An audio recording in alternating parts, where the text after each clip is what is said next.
देखो बच्चों, आज हम लोग पढ़ेंगे अम्लों की प्रबलता से लेकर, इसको बात करेंगे अम्लों की प्रबलता के लेकर और क्षारों की प्रबलता को लेकर, ठीक है ना। अभी तक हम लोगों ने जो पढ़ लिया है, अम्ल क्षार के बारे में पढ़ा, गुणों के बारे में पढ़ लिया, भौतिक गुण क्या होते हैं, रासायनिक गुण क्या होते हैं, इनके उपयोग क्या होते हैं, इन सब के बारे में हम लोगों ने पढ़ लिया है। आज हम पढ़ेंगे अम्ल और क्षारकों की प्रबलता के बारे में। तो हेडिंग हमारी रहेगी अम्ल और क्षारों की प्रबलता। अम्ल और क्षारों की प्रबलता, अम्लों और क्षारों की प्रबलता, ठीक है ना। हेडिंग क्या रहेगी हमारी, अम्ल और क्षारों की प्रबलता। कौन सा अम्ल जो है वह स्ट्रॉन्ग होगा, प्रबल होगा, कौन सा अम्ल है जो दुर्बल होगा, वीक होगा, ठीक है ना। कौन सा क्षार है जो प्रबल होगा, कौन सा क्षार है वह दुर्बल होगा, इस बारे में हमें चर्चा करनी है इस बारे टॉपिक में। तो बच्चों, अम्लों और क्षारों की प्रबलता इस बात पर डिपेंड करती है कि उसका आयनन कितना होता है। आयनन का मतलब है आयनों में टूटना, आयनों में अलग अलग होना। और ये बात हमने आपको स्वांटे आर्हेनियस के सिद्धांत में बताया था कि जब किसी विद्युत अपघट्य को जल या किसी विलायक में घोला जाता है तो वह दो प्रकार के आवेशित आयनों में वियोजित हो जाता है या विभाजित हो जाता है। इसको हम आयनन या वियोजन कहते हैं, ठीक है ना। तो कोई भी अम्ल या क्षार जितना आयनन हो जाएगा, जितना ज्यादा आयनन होगा वह उतना ही प्रबल होगा। मतलब अम्लों और क्षारों की जो प्रबलता है वह उसके आयनन पर डिपेंड करेगी।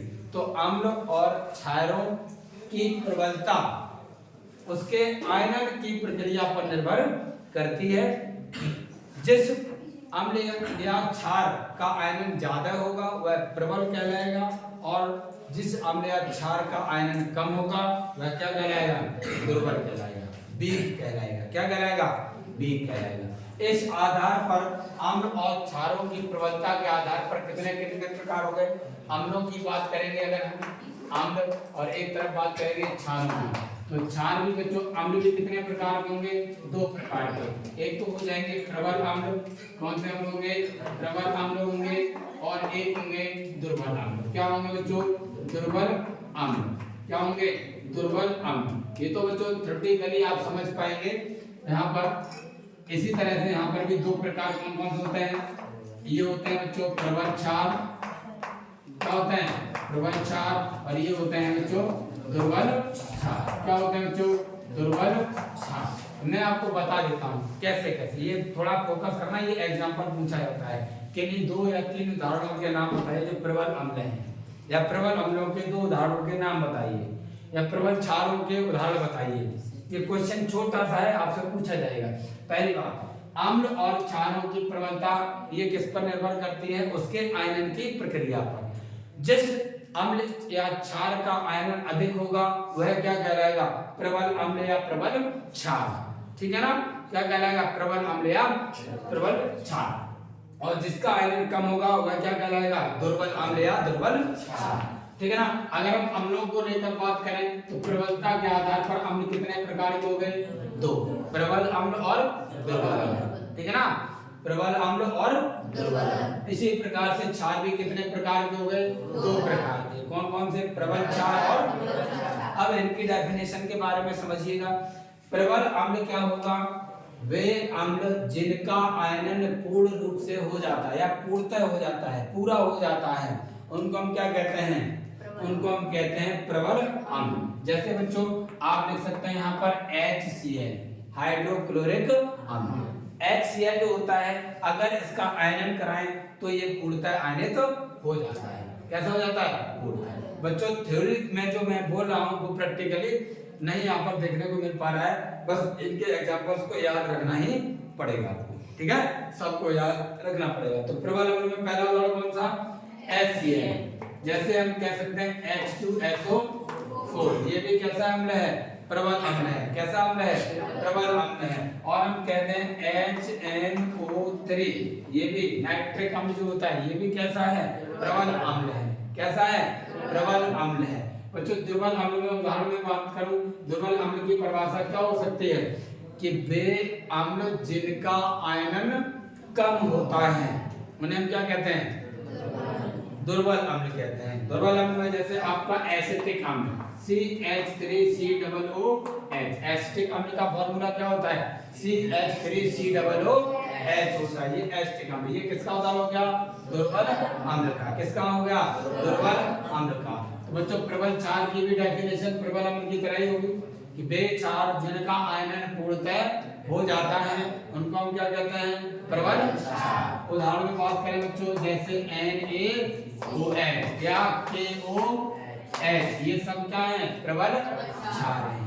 अब बात करें दुर्बल क्षार की, तो वे क्षार जिनका आयनन कम होता है उनको क्या कहते हैं, ठीक है ना। आ जाओ।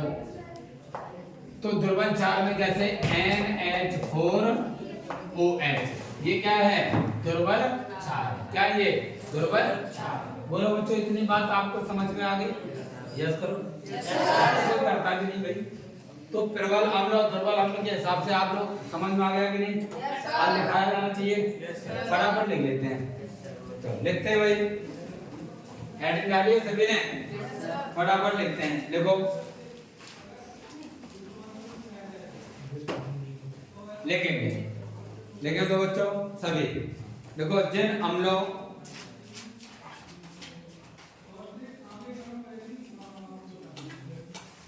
अम्लों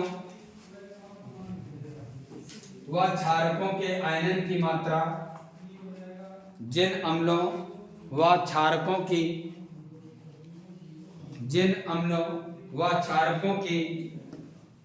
आयनन की मात्रा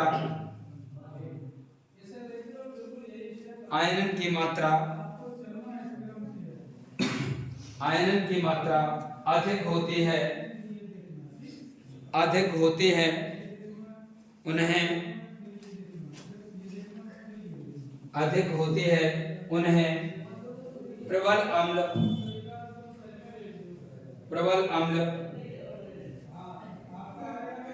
अम्ल तथा प्रबल क्षारक कहते हैं,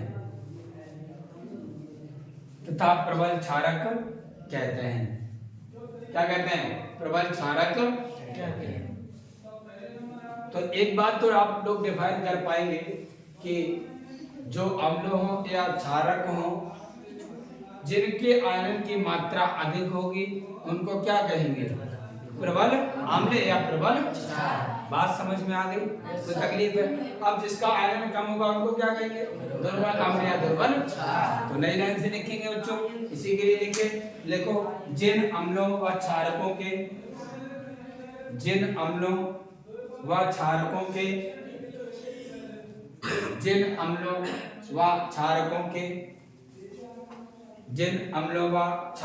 के आयनन की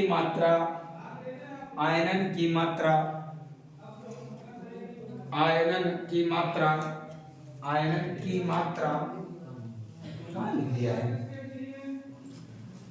आयनन की मात्रा अब लिख दिया है, की मात्रा कम होती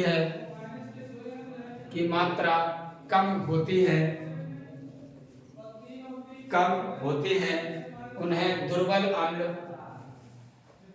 तथा दुर्बल क्षार कहते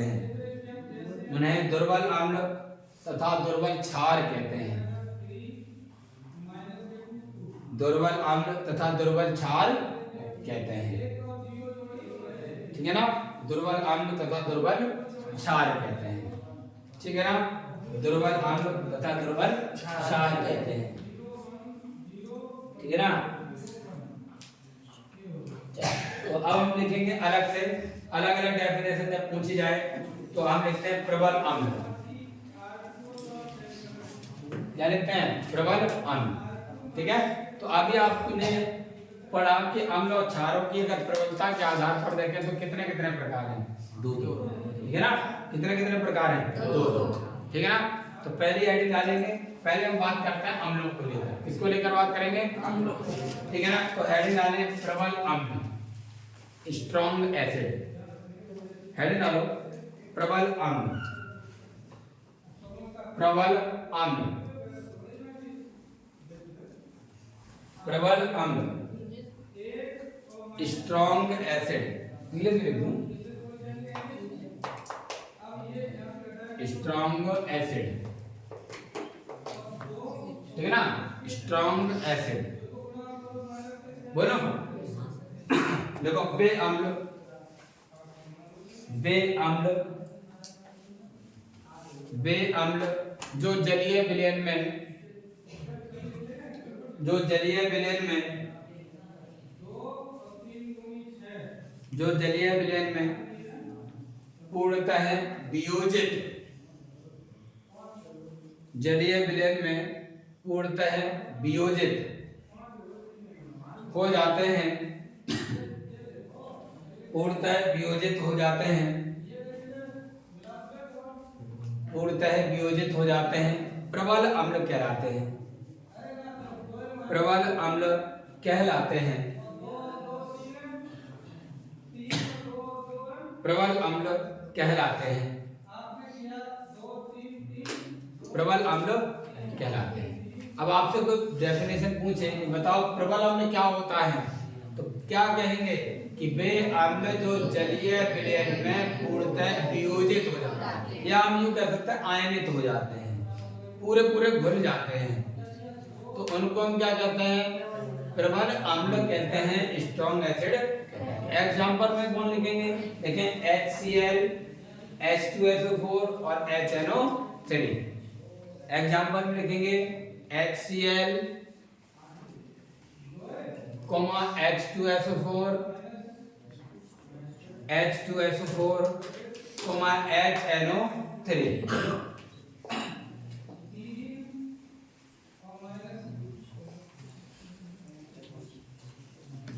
लिख लिया है, ठीक है। अब बच्चों हम क्या लिखेंगे, दुर्बल अम्ल, क्या लिखेंगे, वीक एसिड, है डालो वीक एसिड,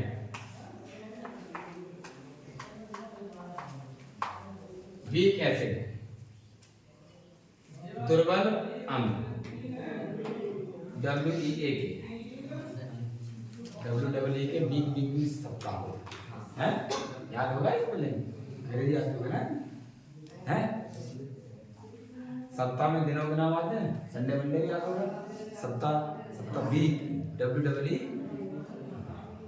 सर जाता है, लिखते हैं। दुर्बल अम्ल का मतलब क्या होता है, दुर्बल अम्ल का मतलब क्या होता है, वे अम्ल जो जलीय विलयन में पूर्णतः वियोजित नहीं होते। छापो फिर इस चीज को, लिखो वे अम्ल, सेम लिखना है बस उल्टा कर देना है, इसमें हो जाते हैं इसमें नहीं होते। तो लिखो वे अम्ल जो जलीय विलयन में, वे अम्ल जो जलीय विलयन में पूर्णतः वियोजित नहीं होते हैं, पूर्णतः वियोजित नहीं होते हैं, पूर्णतः वियोजित नहीं होते हैं, पूर्णतः वियोजित नहीं होते हैं, क्या कहलाते हैं, दुर्बल अम्ल कहलाते हैं, दुर्बल अम्ल कहलाते हैं, दुर्बल अम्ल कहलाते हैं। एग्जाम्पल बच्चों ये लिखा है CH3COOH, और भी लिख सकते हैं यहाँ पर H2S कह सकते हैं, HCN कह सकते हैं, और लिख सकते हैं H2SO3 कह सकते हैं, H2CO3 कह सकते हैं, ठीक है ना। ये सब के सब क्या हैं, सब के सब दुर्बल अम्ल हैं। जैसे हमने दुर्बल अम्ल कौन कौन से, CH3COOH, H2H, HCN, ठीक है ना, H2SO3, H2CO3, ठीक है ना। कोई तकलीफ है, एसिटिक अम्ल, hydrogen sulphide, hydrogen cyanide, sulphonic अम्ल और कार्बोनिक अम्ल होता है, ठीक है ना। ये ध्यान रखना है, इसमें कौन कौन से एग्जाम्पल आपसे पूछेगा। तो बताओ प्रबल अम्ल में कौन कौन से एग्जाम्पल, HCl, H2SO4 और HNO। और दुर्बल में कौन कौन से, CH3COOH, H2S, HCl, H2SO3 और H2CO3। याद रहेंगे, ठीक है। चलिए अब हम लिखते हैं प्रबल क्षार। देखो स्ट्रॉन्ग बेस,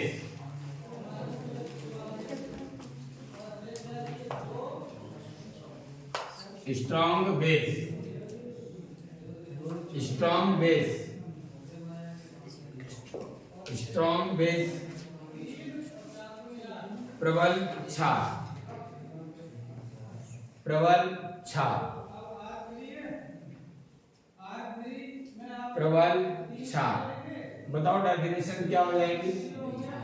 वहां पर बोले थे बेअम्ल, यहाँ पर क्या बोलेंगे बेक्षार, जो जलीय विलयन में पूर्णतः वियोजित हो जाता है। सेम डेफिनेशन है ना, छापो फिर लिख लो, देखते हैं कौन कौन लिख पाता है।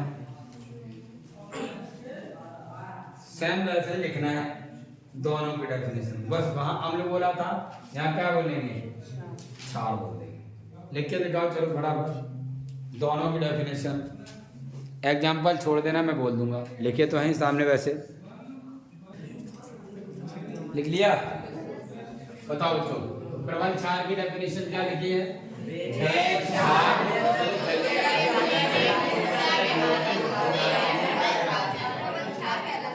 जैसे NaOH दुर्बल क्षार,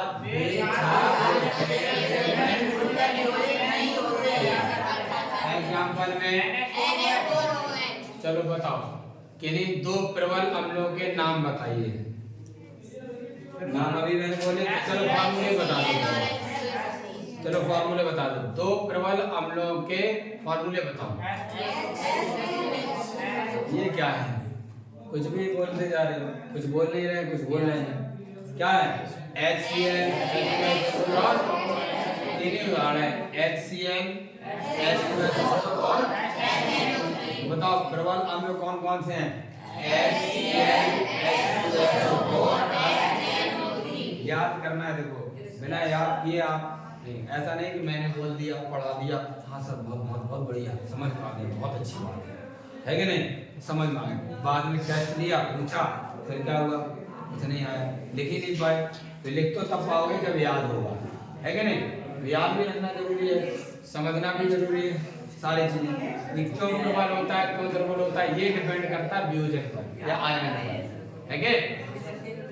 चल दुर्बल अम्लों के दो उदाहरण बताइए, CH3COO और दूसरा या HCl या H2CO, ठीक है ना।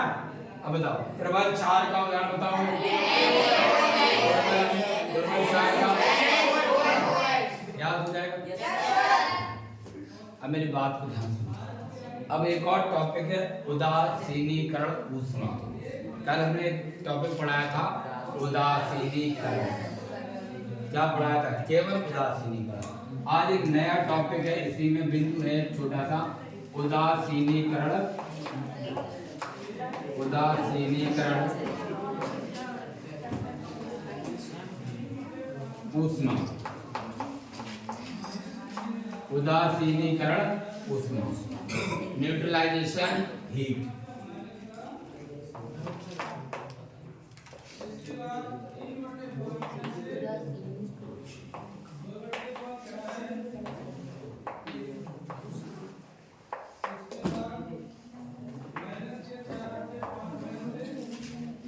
ठीक है ना, उदासीनीकरण ऊष्मा, ठीक है ना, उदासीनीकरण ऊष्मा,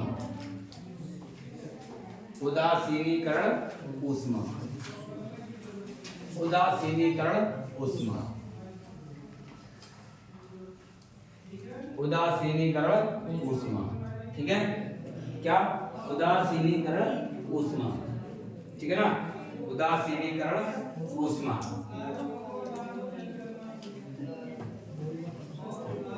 उदासीनीकरण ऊष्मा, उदासीनीकरण ऊष्मा, ठीक है ना, न्यूट्रलाइजेशन हीट। मेरी बात को सुनो, डेफिनेशन बहुत सरल है। उदासीनीकरण कहते किसने, पहले उदासीनीकरण समझिएगा। अम्ल और क्षार की परस्पर क्रिया के द्वारा लवण और जल बनते हैं, इस क्रिया को उदासीनीकरण कहते हैं। ठीक है ना, बढ़िया से याद होगा क्या, अम्ल और क्षार की परस्पर क्रिया के द्वारा लवण और जल बनते हैं, इसे तुम्हारी जगह में काहे के लिए बुखार ऐसे चढ़े जा रहे हैं, इधर हो जाओ थोड़ा, तुम आगे बढ़ जाओ थोड़ा सा, काहे के लिए इधर इधर सर जाओ, इधर सर जाओ थोड़ा सा, चढ़े जा रहे बुखार ऐसे इसके ऊपर हैं, तुम भी नहीं रोक रहे उसको, उधर कहीं निकल ना जाओ उधर साइड हैं। नाम क्या है, अनुराग, हमारा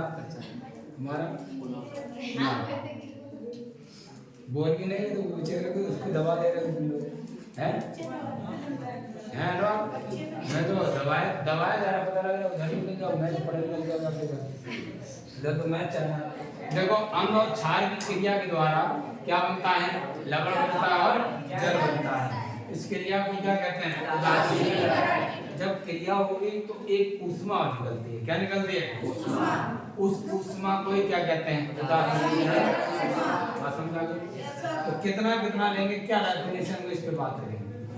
1 ग्राम तुल्यांकी भार अम्ल, कितना, 1 ग्राम तुल्यांकी भार अम्ल तथा 1 ग्राम तुल्यांकी भार क्षार, दोनों में हम लोग क्षार ही देंगे, लेकिन कितना कितना दोनों बता देंगे। 1 ग्राम तुल्यांकी भार अम्ल, कितना, 1 ग्राम तुल्यांकी भार अम्ल तथा 1 ग्राम तुल्यांकी भार क्षार की परस्पर उदासीनीकरण क्रिया के द्वारा उत्पन्न ऊष्मा को क्या कहते हैं, सिंपल सी बात है, सिंपल है। ठीक है, तो लिखेंगे 1 ग्राम तुल्यांकी भार, देखिए सभी, 1 ग्राम तुल्यांकी भार, 1 ग्राम तुल्यांकी भार अम्ल, नहीं लिख पाओगे, 1 ग्राम तुल्यांकी भार, तुल्यांकी भार, 1 ग्राम तुल्यांकी भार अम्ल और 1 ग्राम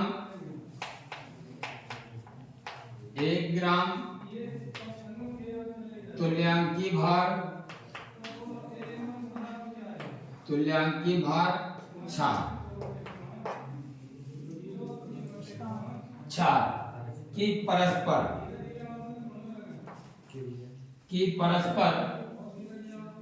की परस्पर उदासीनीकरण क्रिया, की परस्पर उदासीनीकरण 1 ग्राम तुल्यांकी भार अम्ल तथा 1 ग्राम तुल्यांकी भार क्षार की परस्पर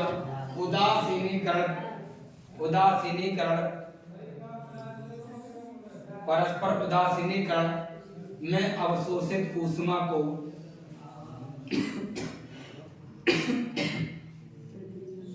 या प्रक्रिया बोलो, उदासीनीकरण प्रक्रिया में अवशोषित ऊष्मा को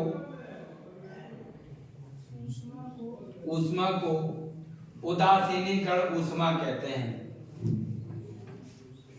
उदासीनीकरण ऊष्मा कहते हैं। क्या कहते हैं, उदासीनीकरण ऊष्मा कहते हैं, उदासीनीकरण ऊष्मा कहते हैं, उदासीनीकरण ऊष्मा कहते हैं। तो डेफिनेशन याद हो जाएगी आप लोगों को, क्या, 1 ग्राम तुल्यांकी भार अम्ल तथा 1 ग्राम तुल्यांकी भार क्षार की परस्पर उदासीनीकरण प्रक्रिया में या क्रिया में अवशोषित ऊष्मा को उदासीनीकरण ऊष्मा कहते हैं। याद हो जाएगा, याद ना हो तो मैंने लॉजिक बताया था कैसे याद करना है। ठीक है, 1 ग्राम तुल्यांकी भार अम्ल तथा 1 ग्राम तुल्यांकी भार क्षार की परस्पर उदासीनीकरण प्रक्रिया में क्रिया में अवशोषित ऊष्मा को क्या कहते हैं, ठीक है ना, सिंपल सा। तो भैया अम्ल ले लेते हैं, अम्ल कौन सा, जैसे ले लिया HCl, HCl के इधर क्या लिख दिया H+, AQ का मतलब क्या होता है, जलीय विलयन। और क्षार ले लेते हैं NaOH, ये भी क्या है H+। भैया अम्ल और क्षार से क्या बनता है, लवण, क्या बनता है, लवण। Na और Cl क्या बन जाएगा, NaCl, और बचेगा क्या, OH और H, H और OH मिलकर क्या बनाएगा, H2O, लवण और जल बन गया। और इसी में अवशोषित ऊष्मा को मैंने क्या बोला था, कहा था इसी को कहते हैं उदासीनीकरण ऊष्मा। इसमें से ऊष्मा कितने निर्मुक्त होती है, 13.7 किलो कैलोरी, कितनी होती है, किलो कैलोरी। बोलो बच्चों, बात समझ में आ गई। तो ये जो ऊष्मा यहाँ पर दिखाई दे रही है, यही क्या उदासीनीकरण ऊष्मा है। बात समझ में आ गई, कोई तकलीफ है नहीं, तो नोट कर लेंगे इसको। अब हम पढ़ेंगे लवण के बारे में इसके बाद, ठीक है, फटाफट। चल इसको हटा देते हैं।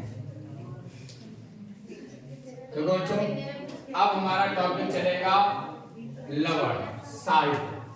बच्चों साल्ट कैसे कहते हैं, हाँ लवण, ठीक है ना। अभी तक हम लोगों ने अम्लों के बारे में पढ़ा, क्षारों के बारे में और क्षारकों के बारे में पढ़ लिया। बच्चों एक क्वेश्चन क्षार और क्षारकों के बारे में क्वेश्चन पूछा जाता है क्या, कि क्षार और क्षारक में क्या अंतर होता है, क्षार और क्षारक में क्या अंतर होता है। मैंने पढ़ाया क्षारक कौन होता है, वे पदार्थ जो जलीय विलयन में OH- आयन देते हैं, उनको क्या कहते हैं। और वे क्षारक जो जलीय विलयन में विलय हो जाएं, जरूर नहीं OH देना, विलय हो जाएं, उनको क्या कहते हैं। इसका मतलब सभी क्षार क्षारक होते हैं, परंतु सभी क्षारक डिफरेंस है ये, ठीक है। जनरली कुछ लोग क्षार और क्षारक कहते हैं एक ही बात है, नहीं एक बात है, दोनों में डिफरेंस है, ठीक है। आप लोग विद्यालय जाते हो, विद्यालय में भी इस बारे में चर्चा करें कि क्षार क्या है और क्षारक क्या है, डिफरेंस क्या है। क्षार को और क्षारक, क्षारक को वैसे बेस बोलते हैं और क्षार को एल्कलाई बोलते हैं, एल्कली बोलते हैं, ठीक है ना, ध्यान रखना। चलो अब हमारा नया बिंदु है, इसको कहते हैं लवण, क्योंकि हमारे चैप्टर का नाम ही है अम्ल, क्षार और लवण।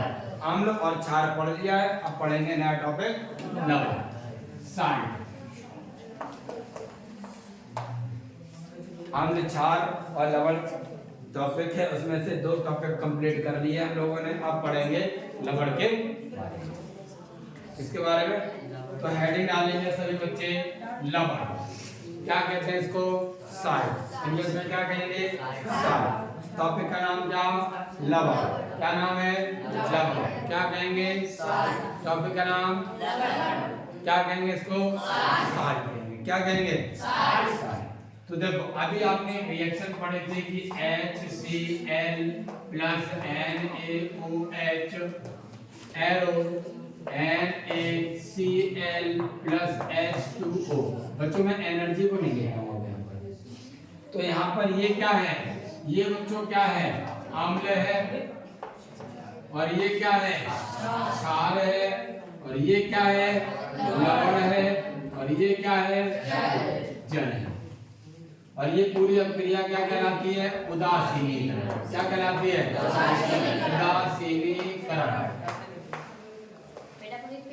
उदासीनीकरण। ध्यान दीजिएगा क्या होता है लवण, डेफिनेशन कैसे करेंगे, ठीक है। देखो अम्ल और क्षार की परस्पर उदासीनीकरण की प्रक्रिया द्वारा, कौन सी क्रिया होती है, अम्ल और क्षार की क्रिया क्या कहलाती है, उदासीनीकरण। डेफिनेशन सुनिएगा, अम्ल और क्षार की परस्पर उदासीनीकरण क्रिया के द्वारा बने आयनिक ठोस को, क्योंकि नमक आयनों में टूट जाता है, ये Na+ में टूटेगा और Cl, और जो प्लस और माइनस में टूटते हैं आवेश युक्त कण जो होते हैं इनको क्या कहा जाता है? आयन। क्योंकि श्वार्ट्ज़ इस सिद्धांत में मैंने क्या बताया था, इन्हीं को क्या कहते हैं? आवेश युक्त समूहों को क्या कहते हैं? आयन कहते हैं। क्या कहेंगे? आयन। तो ये आयन है ना, तो आयन, तो ये यौगिक कैसा कहलाएगा? आयनिक यौगिक। आयनों से बना हुआ यौगिक आयनिक यौगिक। तो अम्ल और क्षार की परस्पर क्रिया के द्वारा बने आयनिक ठोस को क्या कहते हैं? लवण कहते हैं। क्या कहते हैं? लवण कहते हैं। लवण कैसा होता है? आयनिक ठोस होता है। कैसा होता है? अर्थात इस लवण को आयनों में तोड़ा, आयनों में तोड़ा, बोलो प्रशांत, आयनों में तोड़ा जा सकता है। बोलो बात समझ में आ गई? तो डेफिनेशन क्या होती है? अम्ल और क्षार की परस्पर उदासीनीकरण की क्रिया के द्वारा बने आयनिक ठोस को, या सीधा बोल सकते हैं अम्ल और क्षार की परस्पर क्रिया के द्वारा बने आयनिक ठोस को क्या कहते हैं? ठीक है ना? उदासीनीकरण नहीं कहते, लवण कहते हैं। क्या कहते हैं? तो सीधा सीधा ही लिख लेते हैं। ठीक है, चलो लिखते हैं भाई। आवाज क्यों करते भाई? देखो, अम्ल और क्षार की, अम्ल और क्षार की, अम्ल और क्षार की, अम्ल और क्षार की परस्पर क्रिया के द्वारा, अम्ल और क्षार की परस्पर क्रिया के द्वारा, अम्ल और क्षार के क्या बोला मैंने? अम्ल और क्षार की परस्पर क्रिया के द्वारा बने आयनिक ठोस को, क्रिया के द्वारा बने आयनिक ठोस को, बने आयनिक ठोस को लवण कहते हैं। बने आयनिक ठोस को लवण कहते हैं। क्या कहते हैं? लवण कहते हैं। ठीक है ना? अम्ल और क्षार की परस्पर क्रिया के द्वारा बने आयनिक ठोस को लवण कहते हैं। क्या कहते हैं? लवण कहते हैं। तो बच्चों, ये आयनिक ठोस है, यही क्या है? लवण है। ये क्या है? इसको आप रिएक्शन को नोट कर सकते हैं। ठीक है ना? लवण नोट करें भाई बच्चों, सभी के सभी।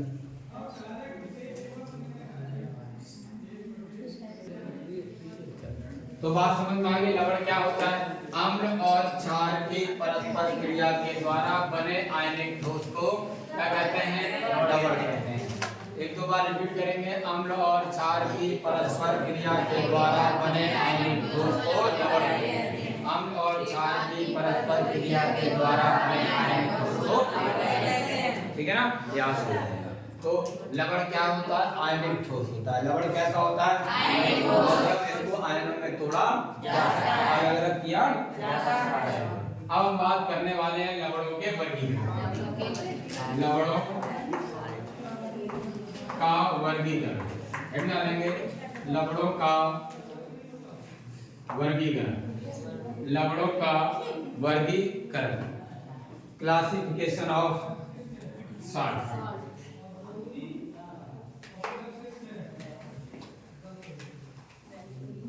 क्लासिफिकेशन ऑफ लवणों का वर्गीकरण, लवणों का वर्गीकरण, लवणों का वर्गीकरण, लवणों का वर्गीकरण। सब लोग मेरी तरफ देखेंगे, उसके बाद कुछ लिखना है। ठीक है? लवणों का वर्गीकरण, क्लासिफिकेशन ऑफ सॉल्ट, है ना? वाला ट्रेंड चलता है वीडियो में, मुंह थोड़ा अजीब से बोलता है। साल्ट की जगह शेल्ट, शेल्ट नहीं होता है? क्या होता है?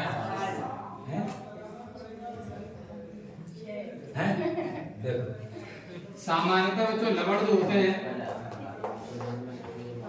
सामान्यतः जो लवण होते हैं वह लवण कितने प्रकार के होते हैं? 6 प्रकार के। कितने प्रकार के होते हैं? 6 प्रकार।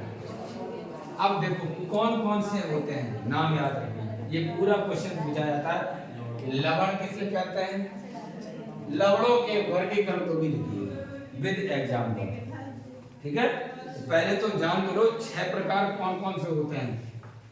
अब क्या होते हैं वो बात की बात है, पहले 6 के 6 प्रकार होते हैं, नाम बताओ। देखो इधर नंबर 1 पहला प्रकार होता है सामान्य लवण। कौन सा लवण?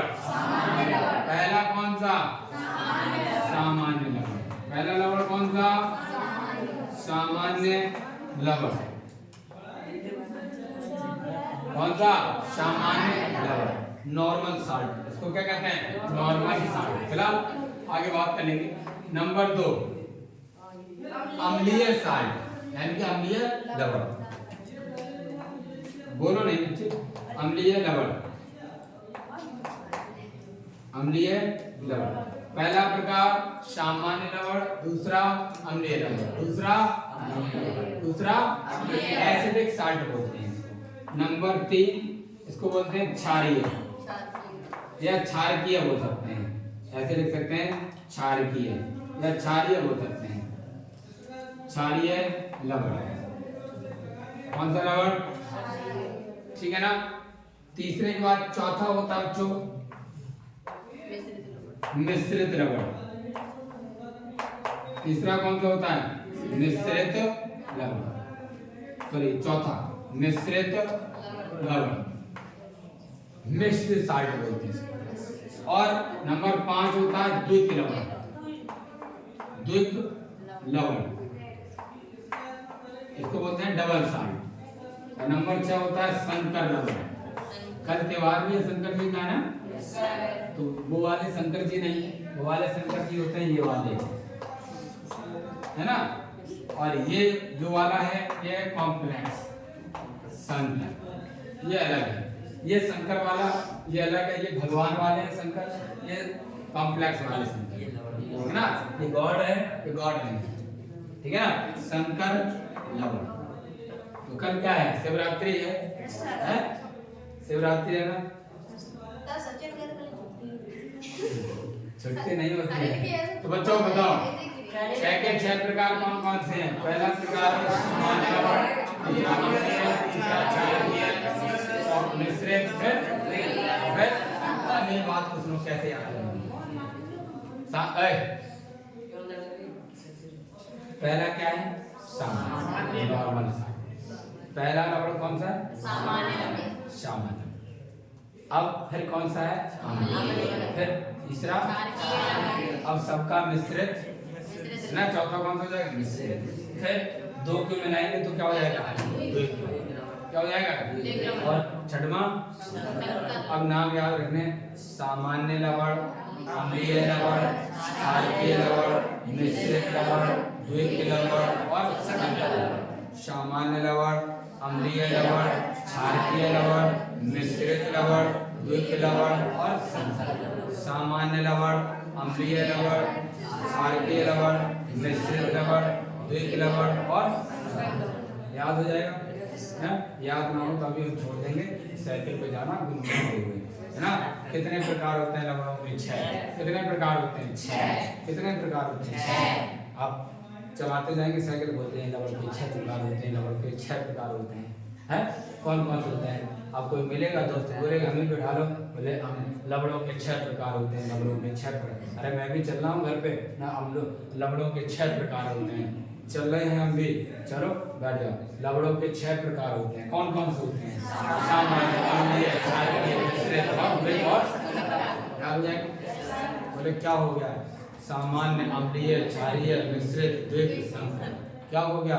सामान्य, अम्लीय, क्षारीय, मिश्रित, द्विक और घर पहुंचते ही याद हो जाएगा, है कि नहीं? घर पहुंचते पहुंचते बहुत बढ़िया तरीका है, ठीक है ना। इनके बारे में बच्चों हम लोग कल पढ़ेंगे, ठीक है ना। आज के लिए इतना ही, बाकी हम लोग कल, ठीक है, बढ़िया, ओके।